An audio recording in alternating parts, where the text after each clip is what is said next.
Hello guys, তো আজকে আমি একটা গাছের সম্পর্কে আমরা বলবো। ঠিক আছে, গাছ তো নয়, একটা ছোট একটা প্ল্যান্টের সম্পর্কে আপনাদের বলছি। এটাকে সাধারণ ভাষায় ঘ্যাটকল বলা হয়। আলাদা আলাদা জায়গায় আলাদা আলাদা নামে পরিচিত, কিন্তু আমরা সাধারণত একে ঘ্যাটকল নামেই চিনি।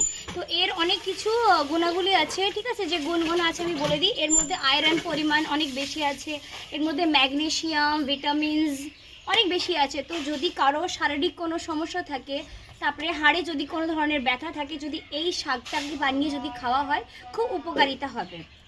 তো এটা দেখতে এরকম তিন কোনা মতন পাতা এর, ঠিক আছে।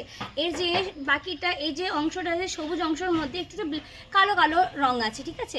এইটা নর্মালি খাওয়ার অনেকগুলো পদ্ধতি আছে, কিন্তু সাধারণত গ্রামে যেভাবে খাওয়া হয় সেটা আমি আপনাদের বলছি।